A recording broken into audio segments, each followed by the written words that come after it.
Bismillahirrahmanirrahim. Assalamualaikum warahmatullahi wabarakatuh. Eh, Berikut kami dari kelompok pertama presentasi bagian kedua mata kuliah kewirausahaan dengan dosen Bapak Denny Mudian MPD. Saya sendiri Sinta Nuryani dan rekan saya Cucu Cahyati. Poin-poin dalam presentasi kami yaitu yang pertama kesempatan bisnis keluarga, yang kedua kesempatan franchise, dan yang ketiga yaitu kesempatan membeli bisnis yang sudah ada. Kesempatan bisnis keluarga. Definisi. Perusahaan keluarga didefinisikan sebagai perusahaan yang dimiliki dan dibangun oleh keluarga untuk bertahan hidup lebih dari satu generasi dengan keterlibatan tinggi anggota tersebut. Dalam istilah perusahaan keluarga dibagi menjadi dua jenis, yaitu Family Owned Enterprise, FOE, dan Family Business Enterprise, FBE.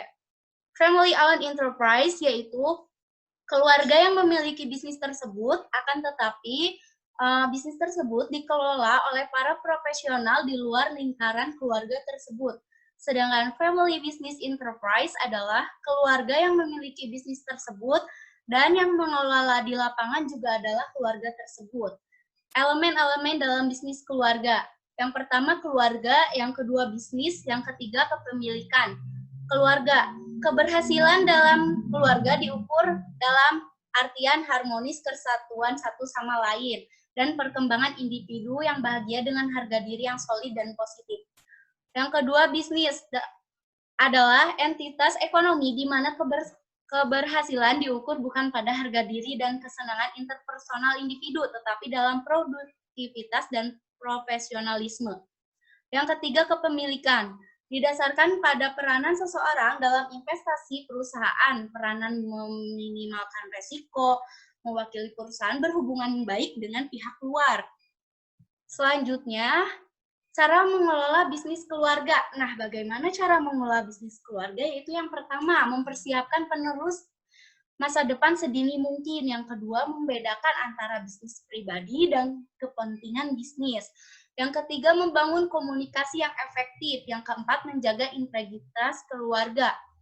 Yang kelima, membangun mentalitas langsung. Yang terakhir, kekuatan karakteristik dan rasa.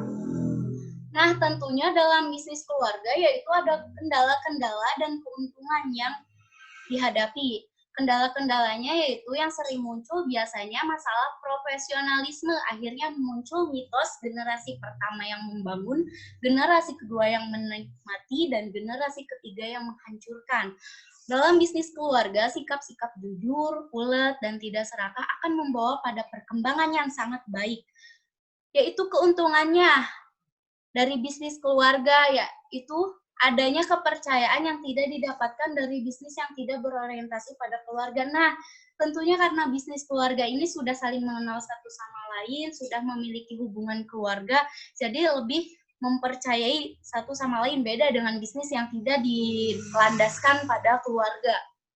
Selanjutnya, contoh bisnis keluarga di Indonesia. Nah, tentunya kalian kenal kan produk Sampurna, produk rokok ini terkenal dengan perusahaan terbesar di Indonesia, dipelopori oleh Lim Sing Ti, orang Tionghoa yang kurang mampu pada awalnya yang dibawa ayahnya ke Indonesia. Di masa muda, ia bekerja sebagai pelayan restoran di Surabaya sebelum mendapatkan kesempatan bekerja di pabrik rokok Lamongan. Nah, dari sini Lim memutuskan untuk membangun bisnisnya sendiri bersama keluarganya. Perjalanan bisnis ini tentu saja tidak berjalan dengan lancar, tetapi terus tumbuh dan berkembang. Pada satu titik bahkan ada kecelakaan kebakaran pada tahun 1913. Bisnis rokok resmi menjadi entitas bisnis hampir 5 dekade lebih awal dari kemerdekaan Indonesia. Saat ini Sampurna masih dipegang oleh keluarga Lim dari generasi ketiga. Yaitu poin kedua, ada kesempatan franchise. Tentunya sebagian orang tidak asing dengan bahasa franchise ini. Nah, apa sih franchise? Franchise atau bisnis waralaba merupakan sebuah metode membuka bisnis dengan nama, merek dagang, hingga produk dan bahan dari bisnis yang sudah ada. Contohnya aja seperti produk-produk yang sudah terkenal seperti McD, KFC, Dunkin Donuts, Pizza Hut, Circle K, dan masih banyak lagi. Atau misalkan kayak yang lagi booming nih di pasar kayak Jelly Potter dan lain-lain. Semua merek bisnis franchise terkenal dan telah Anda percayai kualitasnya. Secara umum, waralaba atau franchise merupakan cara bisnis dengan memperluas dan mendistribusikan barang atau jasa dengan lisensi dagang. Pemegang franchise, misalkan Anda sendiri, membayar biaya awal dan royalti kepada pemilik merek franchise untuk menggunakan merek dagang, logo, sistem bisnis waralaba, serta hak untuk menjual produk dan mendapatkan dukungan dari pemilik franchise. Nah, apa saja bentuk franchise itu? Yang pertama, produk dan merek dagang, di mana pemilik franchise menjual dan melisensikan hak untuk menggunakan merek dagang tertentu. Yang kedua, franchise dengan format bisnis, yaitu pemilik bisnis menyediakan pelayanan dan dukungan kepada pemegang franchise secara langsung. Baik, poin selanjutnya akan dilanjutkan oleh teman saya Cucu Cahyati.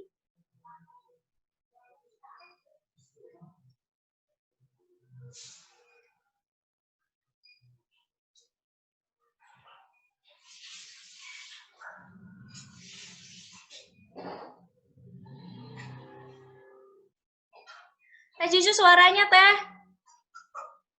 Suara Teteh gak adaan.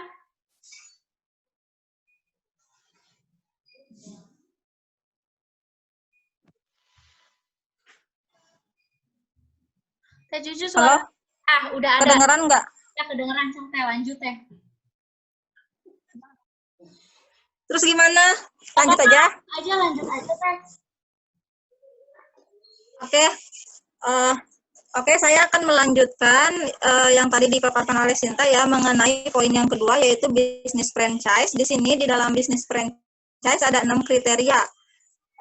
Yang pertama adalah memiliki karakteristik bisnis. Tentu saja ketika kita ingin memulai bisnis atau kita ingin membuka suatu bisnis, kita harus jelas dulu karakteristik bisnis apa yang kita punya gitu ya, yang harus kita tonjolkan agar unik, agar menarik orang lain, agar bersaing juga kita tidak kalah gitu. Yang kemudian yang nomor 2 adalah mau terbukti memberikan manfaat. Yang ketiga, memiliki standar untuk barang atau jasa yang ditawarkan, dibuat secara tertulis. Nah, ini harus penting ya. Untuk apapun itu dalam berbisnis kita harus dibuat secara tertulis. Yang keempat, mudah diajar dan diimplementasikan. Yang kelima, ada dukungan berkelanjutan. Dan yang terakhir adalah hak kekayaan intelektual telah terdaftar. Selain itu, perusahaan harus memiliki izin dalam bentuk sertifikat pendaftaran waralaba atau STPW. Nah, kemudian di sini ada langkah-langkah untuk membeli waralaba, yaitu ketahui posisi Anda, melakukan penelitian dan investigasi atau riset pasar tentang peluang bisnis waralaba dan potensi pasar, dapatkan sumber pendanaan, bangun dan selesaikan tokonya. Nah, kemudian lanjut, di bisnis waralaba itu ada manfaat, yaitu yang pertama, produk yang ditawarkan telah memasuki pasar yang luas dan diterima oleh publik. Yang kedua, waralaba tidak perlu membayar lebih untuk memperkenalkan kredibilitas perusahaan induknya. Yang ketiga, manajemen keahlian. Karena pengalaman penjaga pemilik waralaba, ia dapat memberikan bantuan manajemen kepada franchise. Yang keempat, pelatihan dapat diberikan di bidang akuntansi, manajemen, personalia, pemasaran, dan produksi. Kelengkapan modal ini termasuk fasilitas peralatan, tata letak, pengendalian, persediaan, dan sebagainya. Nah, seperti bisnis pada umumnya, sama saja di dalam bisnis waralaba atau franchise juga pasti ada kendala-kendalanya ya. Seperti yang disebutkan di sini adalah yang pertama itu adalah penyerahan modal yang cukup tinggi. Kemudian yang kedua, biaya bahan baku yang lebih mahal. Ketiga, kreativitas yang terbatas. Dan yang keempat adalah, sebenarnya masih banyak, tapi kita sebut aja di sini dan lain-lain ya sebagainya. Nah, ini ada sedikit contoh bisnis franchise atau waralaba di Indonesia yang tentu sudah sering kita jumpai ya, banyak sekali. Yaitu diantaranya adalah Jeko, KFC, dan ini yang bahkan banyak di kampung juga ada. Ini salah satu minuman Jelly Potter, seperti itu. Kemudian lanjut untuk poin yang ketiga, Untuk poin yang ketiga ada kesempatan membeli bisnis yang sudah ada. Nah, sebenarnya bagi mereka yang berjiwa pengusaha, mendirikan usaha mereka sendiri adalah impian yang menjadi nyata.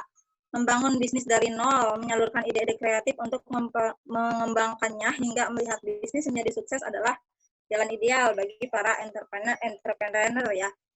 Tetapi bagi sebagian orang juga mungkin lebih baik memilih untuk membeli bisnis yang sudah ada ketimbang memulai bisnis dari nol gitu, karena itu resikonya lebih minim. Nah, di sini ada hal-hal yang harus diperhatikan ketika kita ingin membeli bisnis yang sudah ada. Yang pertama, pastikan apakah ada aset bisnis yang digadaikan. Yang kedua, pastikan tidak ada permasalahan hukum. Karena ini sangat penting ya, itu mempengaruhi bisnis kita yang akan ke depannya gitu. Kemudian pernyataan untuk tidak membuat bisnis saingan. Yang keempat, pastikan penjual untuk memberitahu kreditur pernyataan tertagih hutang usaha. Nah, yang kelima, pastikan sewa kontrak tetap berlaku. Dan yang terakhir, mintalah verifikasi tertulis persediaan persyaratan dan izin usaha masih berlaku. Karena ini sangat penting, ini hal-hal yang harus diperhatikan jika kita ingin memulai bisnis, membeli bisnis yang sudah ada itu. Kemudian di dalam bisnis ini juga ada keuntungannya ya, yaitu antara lain adalah yang pertama, perusahaan yang berhasil dapat terus berhasil. Nah, ini akan mempengaruhi ya. Ketika kita membeli bisnis yang sudah ada, kemudian pemilik yang dahulunya berhasil, tentu saja itu juga akan berpotensi berhasil juga kepada kita. Yang kedua, perusahaan yang sudah ada mungkin sudah berada di lokasi terbaik. Tiga, karyawan dan pemasok sudah ada, tentu saja. Karena ini bukan bisnis baru gitu, jadi semua orang sudah tahu dan sudah pernah mengenal, hanya saja beda kepemilikan gitu ya. Kemudian, peralatan yang diinstal dan kapasitas produktif sudah diketahui. Yang kelima, inventaris yang tersedia dan fasilitas pembelian kredit sudah ada. Yang keenam, pemilik baru dapat langsung menjalankan perusahaan. Yang ketujuh, pemilik baru dapat memanfaatkan pengalaman pemilik sebelumnya. Jadi kita harus memanfaatkan jika yang sebelumnya itu berhasil, kita juga harus menjadi motivasi untuk kita gitu ya. Kemudian pembiayaan yang lebih mudah dan tentu saja harganya rendah. Tetapi seperti pada umumnya ya, setiap bisnis juga pasti ada keuntungan dan kerugian. Nah, di sini ada beberapa kerugian jika kita membeli bisnis yang sudah ada. Yang pertama, pemilik lama dapat menciptakan citra buruk karena tidak semua perusahaan yang pertama itu punya citra baik gitu. Itu juga berpengaruh kepada kita sebagai pemilik yang kedua. Kemudian yang kedua, karyawan yang diwarisi dari perusahaan mungkin tidak cocok. Karena ini bisnis yang kita tidak mulai sendiri gitu ya, jadi mau tidak mau kita juga harus menuruti dengan perusahaan yang pertama, mau cocok atau tidak cocok pasti itu adalah satu konsekuensi yang harus kita tanggung. Kemudian ketiga, lokasi perusahaan mungkin tidak sesuai lagi. Yang keempat, peralatan dan fasilitas mungkin sudah digunakan dan tidak efisien. Yang kelima, perubahan dan inovasi sulit untuk diterapkan. Yang keenam, persediaan mungkin sudah ketinggalan zaman dan ketinggalan zaman. Yang ketujuh, utang piutang dapat lebih rendah daripada yang tertulis. Kemudian yang terakhir, harga perusahaan mungkin terlalu mahal. Nah, sebelum kita akhiri ya, di sini ada sedikit kata-kata mutiara atau penyemangat ya. Jadi jika kita ingin memulai bisnis, kita harus membangun dulu ide. Kita harus juga punya inovasi, kemudian marketing, pemasaran ya, performance, nah kompetisi juga. Tentu saja di dalam bisnis itu juga pasti ada tim ya, kita membutuhkan tim. Nah, di sini satu kata mutiara yang bagus untuk kalian yang ingin memulai bisnis gitu. Merintis bisnis atau meneruskan bisnis yang sudah ada. Memang sama-sama memiliki resiko, namun lebih beresiko kalau tidak melakukan apa-apa. Jadi lebih baik kita gagal setelah kita melakukan daripada kita tidak mencobanya sama sekali ya. Karena tentu yang dibayar itu yang beraksi gitu, bukan yang hanya jadi penonton. Oke, terima kasih. Assalamualaikum warahmatullahi wabarakatuh.